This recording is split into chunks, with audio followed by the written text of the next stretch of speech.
Even at the end of this year, we don't think the Fed will truly be at its goal of 3.5%. But we do believe that during the course of this year, they will not be concerned only with inflation as the months go by. Increasingly, the pendulum will shift and they'll be concerned about the employment part of their mandate as well. We know from history that process of raising rates to bring the economy back in balance is very hard to predict. It can be very uneven and bumpy, and it's very rare that the Fed does that in a way that achieves a perfectly smooth, soft landing.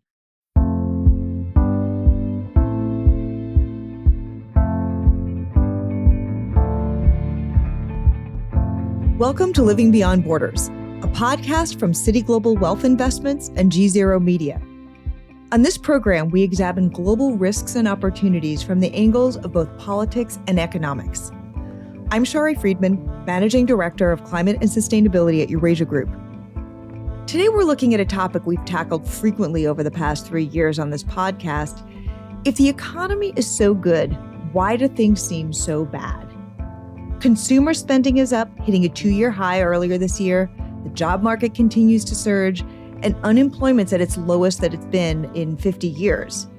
But we continue to hear the R word, recession.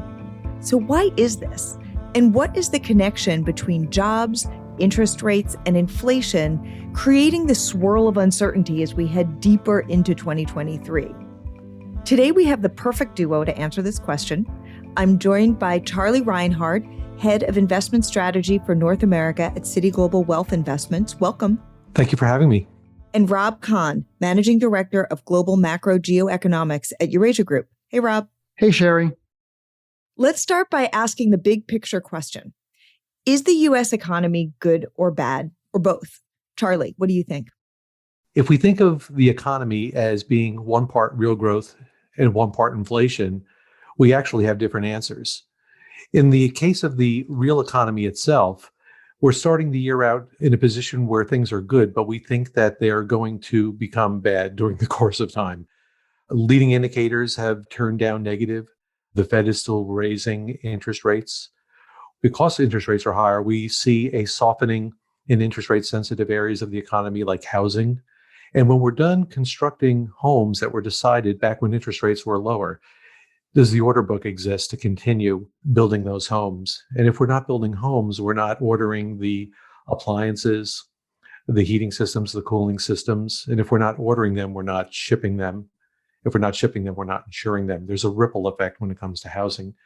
And of course, we've also seen some layoff announcements in technology, also in areas of finance as well.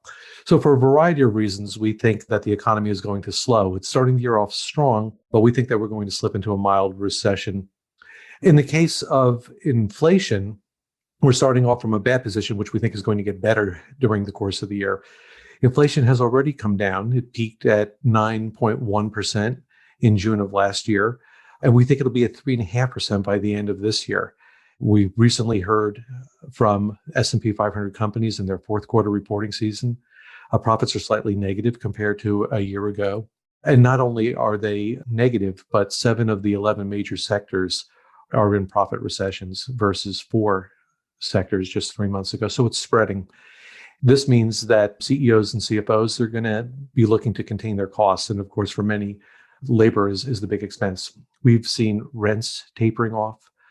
Supply chain improvements, supplier delivery times have shortened, backlog orders have come down, commodity prices have come down. So when we put all of that together, we think that inflation is going to continue to dissipate. So an economy whereby the growth picture gets worse and the inflation picture gets better is probably the best way to describe how we see events unfolding this year. So kind of both. And on this recession piece, Treasury Secretary Janet Yellen is bucking a bit against the idea that we are entering into a recession. And she had this to say ahead of President Biden's State of the Union speech in February. You don't have a recession when you have 500,000 jobs and the lowest unemployment rate in more than 50 years. So what I see is a path in which inflation is declining significantly and the economy is remaining strong. So, Rob, do you agree with this assessment? Not really. Now, where you stand depends on where you sit. And as Treasury Secretary, it's her job to make the case for the administration's policies working, and her optimism is part of that story. In that sense, I agree with most of what Charlie said. The economy has shown impressive resilience to date. It's growing around 2.5% now, led by the consumer. So we are certainly not in recession now, but it's coming at a high price. Most importantly, high and sticky inflation. The economy is out of balance. And so as we look ahead, the path forward, I am less optimistic than Secretary Yellen that inflation is declining significantly and the economy will remain strong. In fact, I would take the Fed at its word when it tells us that they're prepared to raise rates until they have slowed demand. And that likely means a cooling of the labor market. And we know from history that process of raising rates to bring the economy back in balance is very hard to predict. It can be very uneven and bumpy. And it's very rare that the Fed does that in a way that achieves a perfectly smooth, soft landing in which growth stays strong and inflation comes back down to where they want it to be, a 2% target. So that means, in my view, that interest rates are going to have to rise quite a bit more from here and highly likely will produce a significant downturn in demand and growth as the year goes on. Rob, what are the principal reasons why inflation has persisted? And to what extent does some of this trace back to the actions taken to shore up the economy during the worst of the pandemic? That's a really tough question. And I should start with a reflection on how economists have done up till now in predicting inflation, and an acknowledgement that, as Jay Powell said in a slightly different context, we're trying to feel our way around a dark room without hitting too much of the furniture. It's difficult, it's challenging. And the reason why we're operating in darkness is because of the extraordinary and unusual nature of the shocks that we have had to deal with in recent years, from pandemic to war, to all the supply chain disruptions associated with that. This is not typical of the boom-bust cycles of the U.S. economy. And it certainly is something that our experience and our models that are based on our history don't give us much insight to. As I look back at why inflation is so high now and why we were surprised by that, it is a mix of both supply and demand factors. On the supply side, the disruptions from the pandemic were severe, and it's certainly taken us longer than we expected to work through them. They're still with us. We're still seeing many continuing challenges with working through that. And just as we thought we were kind of at the peak of the disruption and starting to move back to a more normal economy, I think the war between Russia and Ukraine provided an additional set of challenges, particularly in the areas of energy and food, which are so critical to so many consumers and households. Add on to that I think these shocks have changed the way people look at their jobs and at their lives and their futures. That has affected labor supply, and the return of people to the markets disappointed our hopes. And there are a lot of reasons for that. That's the supply side of the economy, and tells us something about how much is available to be bought and at what price. But of course, there's also a demand side too. And it's also interesting to ask ourselves, why has demand pressed up so hard against this restricted supply? In that case, part of it is a resilient U.S. economy that has responded well to these challenges. Part of it also, and this is what differentiates us from so many other countries, was an extraordinary fiscal effort. That the amount of stimulus that was provided by the U.S. government in the early days of the pandemic was really extraordinary. We had the capacity to do that. Many countries did not have what economists would call the fiscal space or the ability to provide that much support. But in the US, we certainly did. There's an active debate about whether we went too far, but be it as it may, in those early days, we felt extraordinarily at risk. And along with an extremely expansionary monetary policy, fiscal policy did provide that floor under activity, but it did put a lot of spending into the system, which we are still working through, and has contributed to not only resilient demand, but pressure on markets that has led to price increases that in turn has proved very sticky and has remained at much higher levels than we have hoped. And that's why, it puts the Fed in a very tough bind. The rate hikes that we have gotten so far haven't had the effect we had expected it to or hoped to. And so we're seeing a momentum to inflation that I think is very worrisome if your goal is to put inflation down on a firmly downward track. And I don't think we can have great confidence that the policies that have been put in place so far are going to be enough to get us to where we want to go. So there's a lot, Rob, that you kind of packed in there with this interconnection between inflation and interest rates and this move to try to kind of keep the economy in this balance. Charlie, moving over to you, I'm wondering if you could kind of create this linear trajectory and unpack this piece that Rob was talking about, given the correlation between inflation and interest rates and why the Fed is implementing these incremental rate hikes. Sure. So the Fed has two mandates. The first is full employment, and they feel pretty good about achieving that mandate at this particular juncture. The second is stable pricing. They want to average inflation that's not too much beyond 2% over the course of a cycle. And that's where they are concerned. So they are raising interest rates in order to bring that about. Now, the problem is that if you're looking at inflation data and if you're looking at the unemployment rate, you're actually looking at lagging information. The leading indicators are suggesting that the economy is going to weaken. In order to bring about lower levels of inflation, the public needs to believe that it's achievable. And we can look at expected inflation for the next 10 years by comparing a 10-year treasury to a 10-year inflation-protected treasury. And expected inflation is somewhere between 2 and 2.5%. So far, it's well anchored. The Fed, of course, needs to keep it anchored in order to bring about their inflation goals.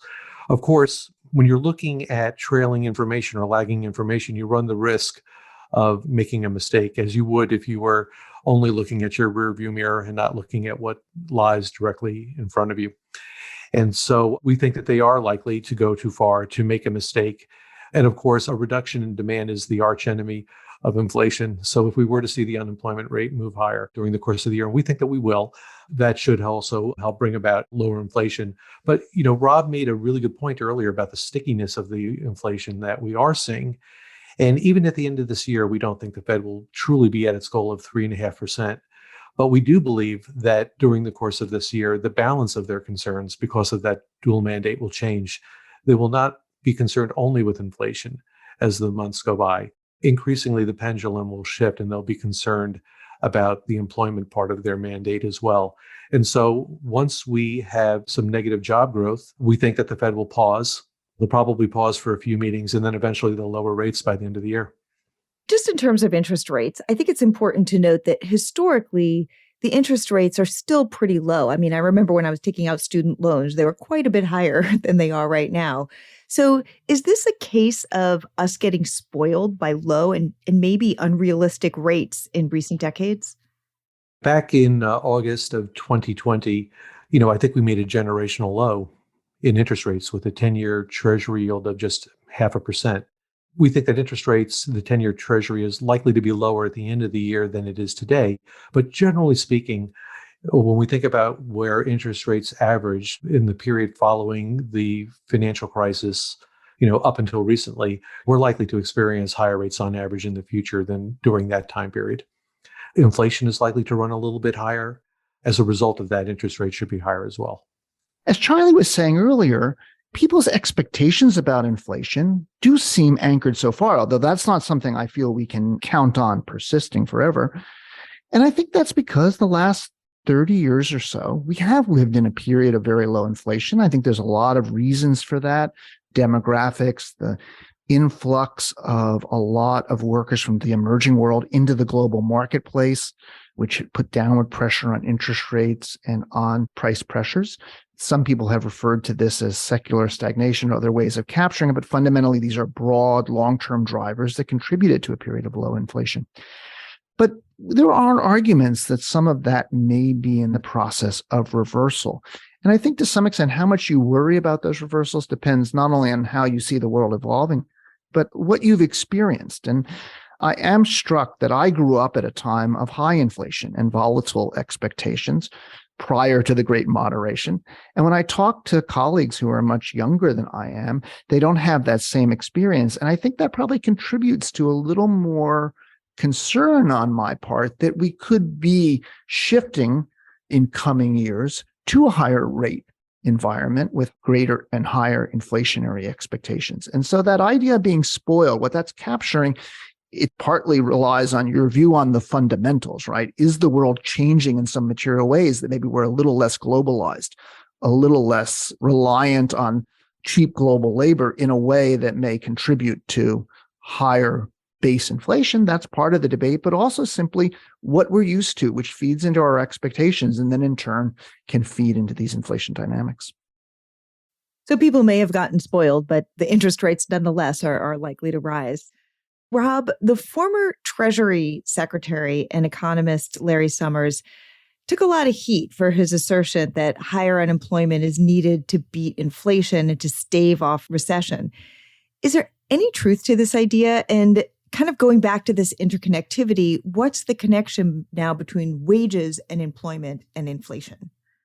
He's right, although it's shorthand. And as the Fed often emphasizes, they don't desire higher unemployment, nor do they feel it's essential. They hope they could cool down the labor market, take pressure off prices without a significant increase in unemployment, but they'd be prepared to tolerate it.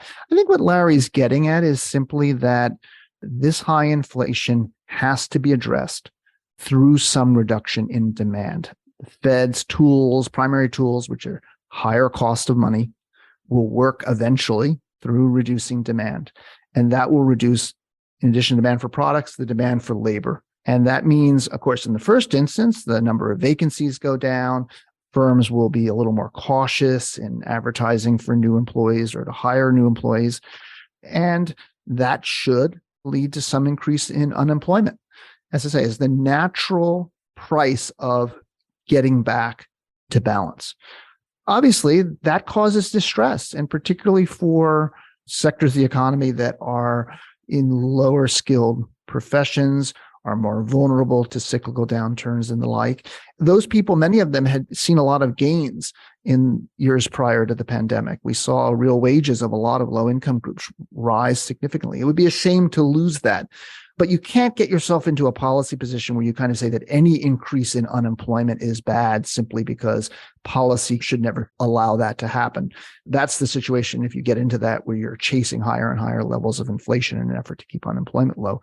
The goal here is to find some sort of level of activity and resultant level of employment that is sustainable over time in a regime of price stability, because we ultimately believe that stable prices is supportive of higher activity and higher employment. Mm-hmm. And Charlie, moving back over to you, we've talked a lot about kind of the U.S. policy tools, but are there other factors contributing to the inflation rate and just generally overall uncertainty? Like, for example, continuing supply chain issues and the energy price hikes that really were exacerbated by the ongoing war in Ukraine? Yeah, so certainly the supply chain disruption that we had during COVID, the war in Ukraine have complicated matters. And also we had a very big policy response fiscally to also contend with, in normal times, I think technology is actually an advantage. The little barcodes that we see on the back of our packages, when we have robust and well-working, resilient supply chains, do a wonderful job of communicating up and down the supply chain when we need the next shipment, and we can better match supply with demand. When supply and demand are growing at the same pace, things can remain in balance. And I think the technology has contributed to the longer business cycles that we've experienced since the 1980s. That being said, we have been through some unusual times. Now, in the US, inflation did peak back in June and it's come down. And I think supply chain pressures have lessened to a large degree. When we look at freight rates, delivery times, backlogged orders, I think it's come down quite a bit. In Europe, the situation was a bit different because of the closeness to the events that had been taking place in Ukraine. Europe has done a wonderful job, I think, in diversifying away from Russian gas and benefited from a mild winter. That mild winter has allowed Europe to reach a very good place with respect to natural gas storage right now. Of course, the war is still ongoing, so we can't say that it's going to remain that place. But for right now, that aspect does look pretty good. Now, that being said, in Europe, overall inflation is coming down, but core inflation, when we remove food and energy, that hasn't really turned down yet. And as a result of that, They're probably a bit behind in terms of the inflation cycle than we are in the US. Some of that reflects the terms of trade between the US and Europe. The dollar was strong in 2021 in the first 3 quarters of last year.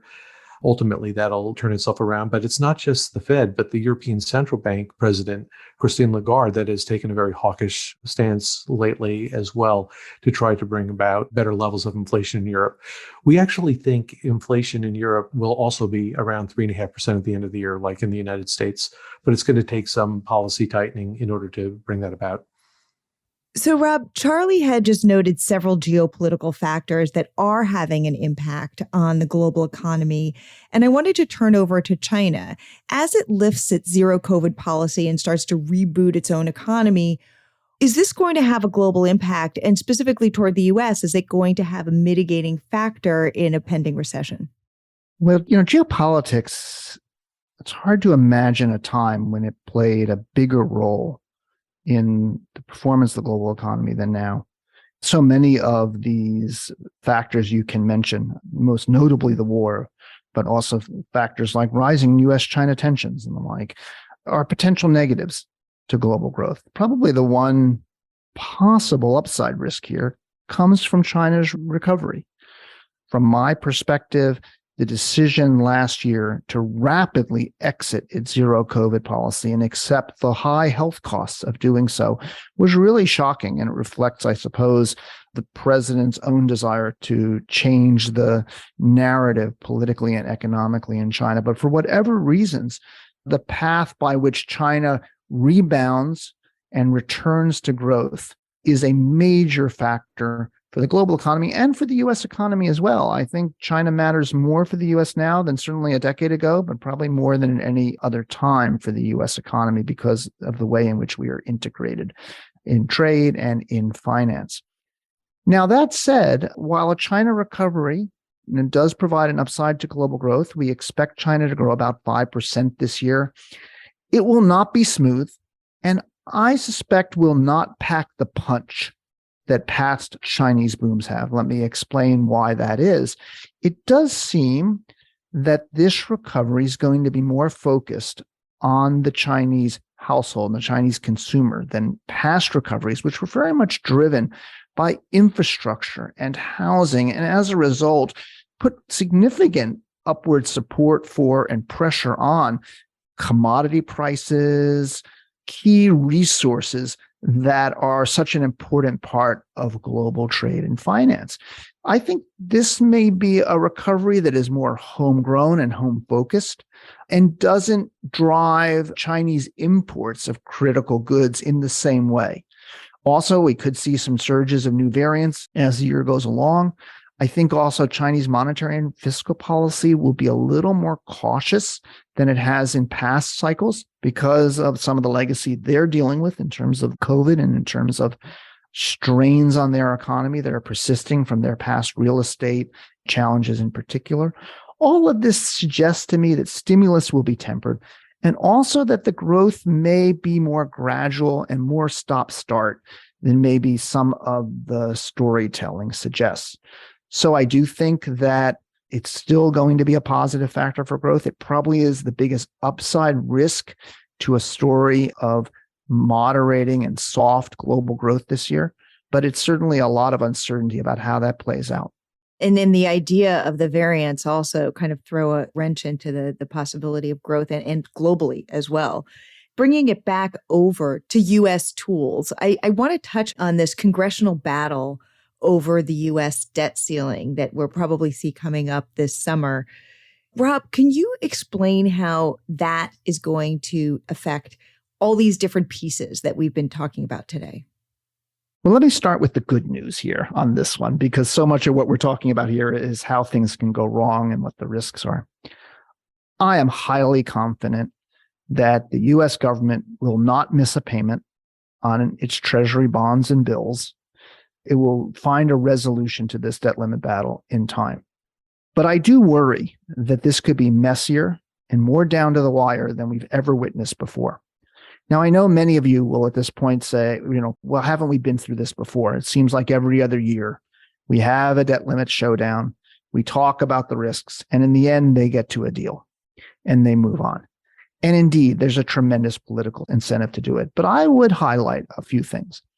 First and foremost is the divisive nature of our politics today, which, of course, in some ways has never been worse, and certainly a desire on the part of the Republican caucus in the House to use the debt limit aggressively to try and change the trajectory of spending, with both sides very far apart in their visions of what U.S. fiscal policy should look like.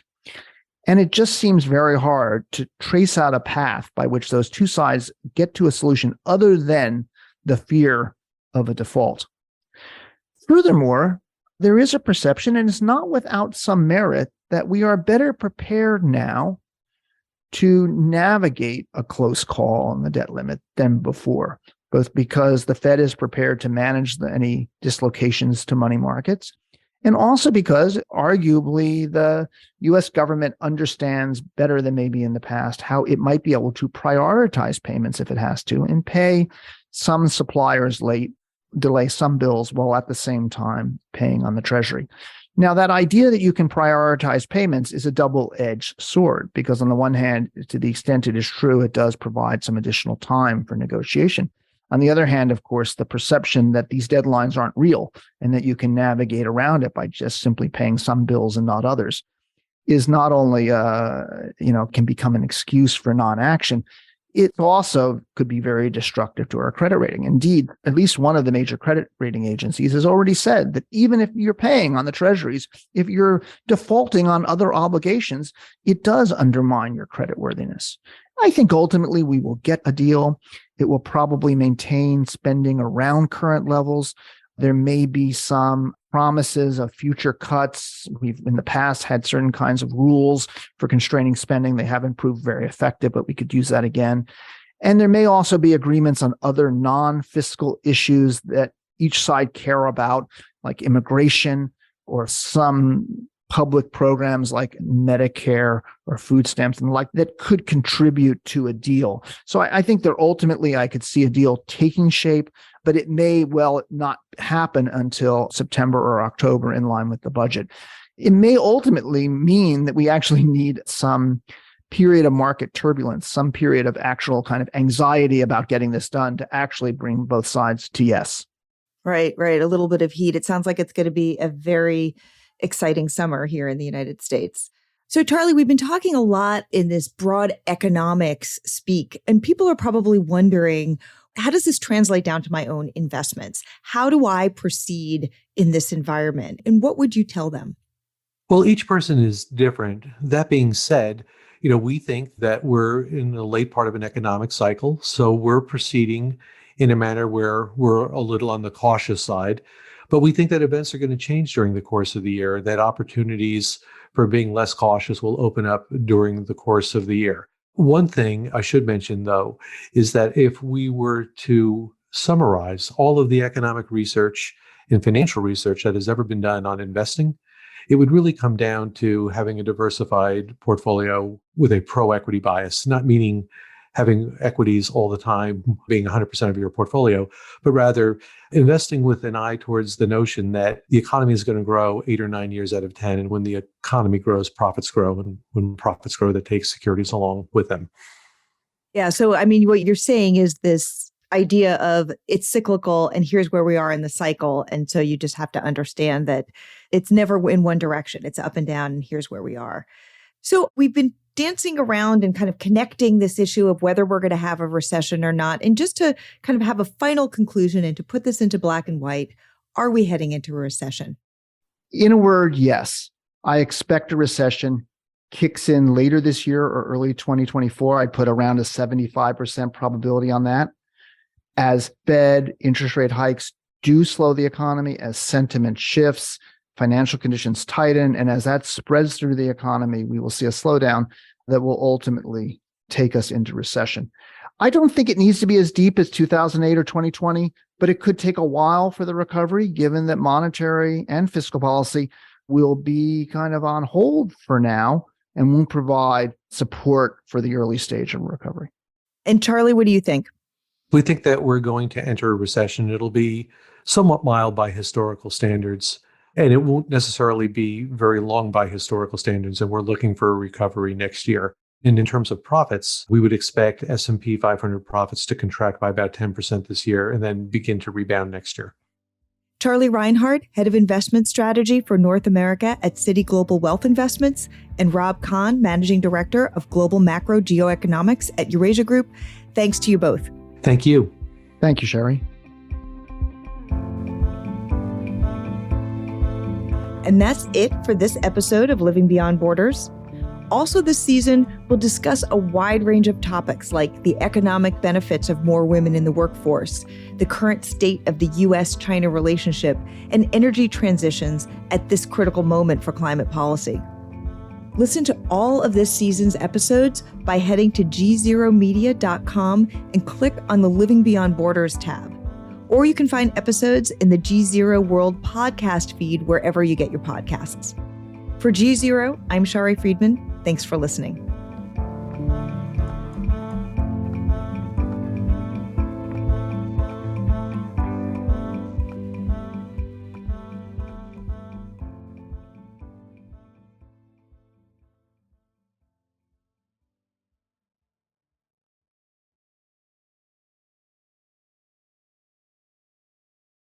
You're listening to the GZERO World with Ian Bremmer podcast, your weekly geopolitical deep dive into the world's biggest news stories, featuring in-depth conversations with global leaders and newsmakers. To get more of GZERO's insights on global politics every morning, sign up for our free newsletter, GZERO Daily, at gzeromedia.com.